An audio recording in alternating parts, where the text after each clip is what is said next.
नमस्कार, आदाब, सत श्री अकाल। मेरे दोस्त, आज के एपिसोड में हम बात करेंगे कि नेपाल के प्रधानमंत्री सुशीला कार्की को ही क्यों बनाया गया। आखिर क्या था उनमें खूबी कि जनजेड के लाख विरोध के बावजूद भी उनका नाम सबसे पहले उभर के आया। चलिए इन्हीं सब बातों पर चर्चा करने के लिए मैं हूँ आपका दोस्त विभूति। मेरे दोस्त, मैं आपको बता दूँ कि नेपाल में सुशीला कार्की की अंतरिम सरकार यूँ ही नहीं बन गई, बल्कि सरकार बनने के लिए काफ़ी खींचातानी करनी पड़ी थी और जनजेड की 5 शर्तें माननी पड़ी थी। हालांकि सुशीला कार्की का बतौर प्रधानमंत्री का नाम 2 दिन पहले ही फाइनल हो गया था, लेकिन शर्तों पर विचार विमर्श करके मानने के बाद ही सुशीला कार्की को अंतरिम प्रधानमंत्री के पद पर बिठाया गया और रात को ही शपथ दिलाकर सरकार गठित कर दी गई। चलिए देखते हैं क्या है जनजेड का ये 5 शर्तें। उनका पहला शर्त है कि नेपाल में अगले 6 से 12 महीने में आम चुनाव कराए जाएंगे ताकि जनता को अपना प्रतिनिधि चुनने का मौका मिले। इस शर्त को मान लिया गया और सुशीला कार्की को अगले 6 महीने के अंदर 5 मार्च 2026 का आम चुनाव कराने को कहा गया। उनकी दूसरी शर्त यह है कि नेपाल की संसद को भंग कर दिया जाए।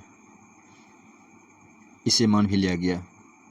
सुशीला कार्की ने पद ग्रहण करते ही कैबिनेट मीटिंग बुलाई और संसद को भंग करने का प्रस्ताव पास कराकर राष्ट्रपति रामचंद्र पौडेल से हस्ताक्षर कराकर संसद को भंग कर दिया गया।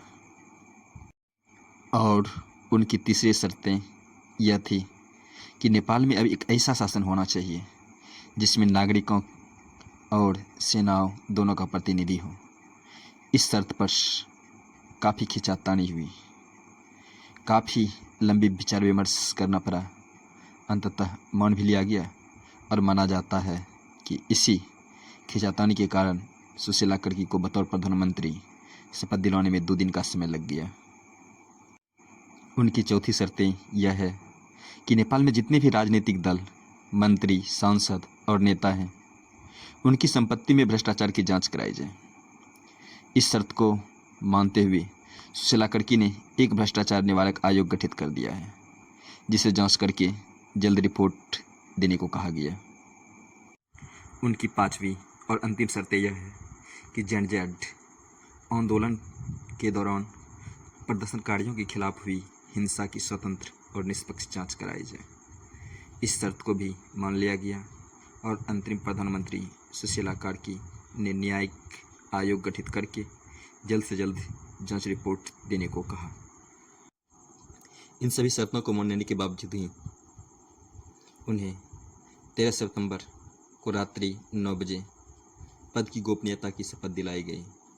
शपथ ग्रहण समारोह काठमांडू में राष्ट्रपति रामचंद्र पौडेल के सरकारी आवास शीतल निवास में हुआ, जिसमें जनजेड कोर कमेटी के सभी सदस्य शामिल हुए। लेकिन सबसे अच्छी बात यह है और सोचने वाली बात यह है कि जनजेड ने सरकार का हिस्सा बनने से इनकार कर दिया, बल्कि सरकार के कामकाज की निगरानी करने का फैसला लिया। इससे जनजेड को अभी तक हम लोग गलत समझ रहे थे, उनकी सार्थकता हमें दिखती है कि जनजेड ने अपने राष्ट्र के प्रति कितना सोच, कितनी सादगी और कितना बड़ा क्रांतिकारी काम किया। और रही बात कि सुशीला कार्की को ही नेपाल का प्रधानमंत्री क्यों बनाया गया, तो मैं आपको बता दूं कि सुशीला कार्की पहले सोशल एक्टिविस्ट रह चुकी है और सबसे बड़ी बात है कि वह नेपाल की पूर्व मुख्य न्यायाधीश रह चुकी है। वह अपने बेहतर अंदाज, शानदार भाषण और नेपाल के प्रति राष्ट्र प्रेम को दिखाने के कारण ही उन्हें प्रधानमंत्री के रूप में चयनित किया गया। धन्यवाद। आगे के विषय में आप क्या सोचते हैं, कमेंट में लिखें।